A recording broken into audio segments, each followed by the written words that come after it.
Баршаңызға сәлем. Бүгін сіздермен рассольник сорпасының рецептімен бөлісетін боламын. Алдымен суымызға етімізді салып, тұздап, қара бұрышын салып, қайнататын боламыз. Суымызға 1-2 лавр жапырақтарын саламыз. Кастрөліміздің қақпағын кішкене ашық қойып, судың қайнағанын күтеміз. Ендігі менен бір кішкене лайфхак десек те болады. Мен перловканы осы жақыннан бастап бөлек суға пісіріп алып жүрмін. Себебі сорпаға салсам, сорпа мөлдіреп таза болып тұрмайды, кішкене мутный болып шығатын болғандықтан мен осындай әдіске көштім. Кішкене уақытыңызды да үнемдейсіз, себебі етіңіз пісіп болғанша перловкаңыз да дайын болып қалады. Бөлек ыдысымызға қайнап тұрған суға перловкамызды салып, тұздап піскенше күтеміз. Ендігі кезекте жуамызды 4 бұрышты қылып турайтын боламыз. Содан соң сәбізімізді да 4 бұрышты қылдырып тураймыз. Көлемін өзіңіздің қалауыңыз бойынша турайсыз. Үлкендеу қылдырып немесе орташа қылдырып.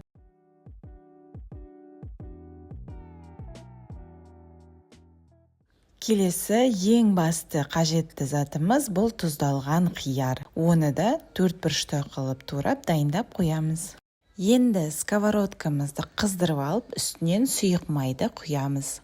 Содан соң дайындап қойған жуамызды салып қуырамыз. Кішкене қызарғанша араластырып қуырып алғаннан соң үстінен қиярымызды салып, оны да қуырып аламыз.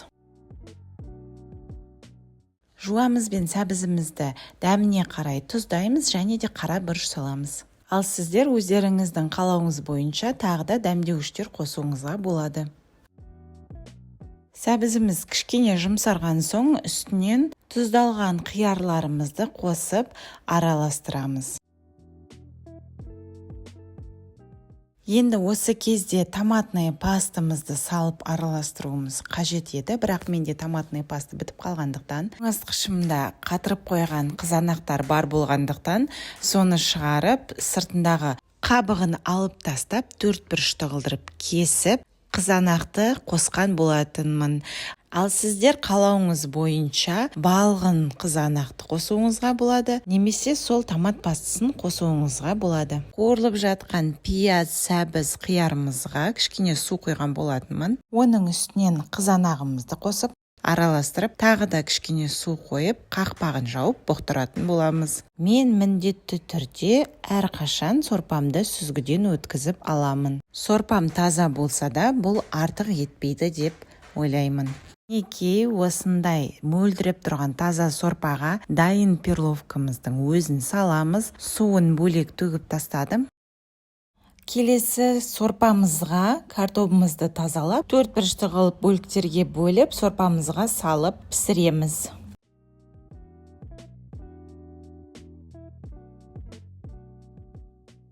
Сорпадағы картобымыз пісіп болғаннан кейін сорпамыздың үстінен қуырылған жуамызды, сәбіз, қиярымызды салып араластырамыз. Жаңағы сорпамыз піскеннен кейін етімізді бөлек шығарып қойған болатынбыз. Ендігі кезекте піскен етімізді бөлшектеп турап, сорпамыздың ішіне қосамыз.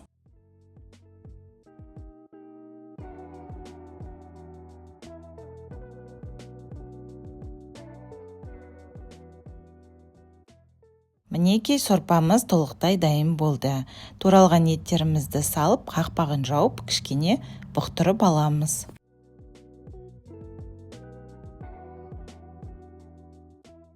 Міне көріп тұрғаныңыздай, айтып кеткендей, сорпамыз мөлдіреп тұрған ашық түсті қою сорпа дайын болды.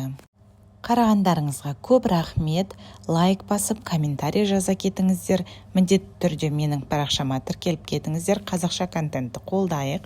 Алдағы уақытта қызықты және де дәмді рецепттермен бөлісетін боламын. Жақындарыңызды осындай дәмді тағамдармен қуантып отырыңыздар. Астарыңыз дәмді болсын, сау болыңыздар.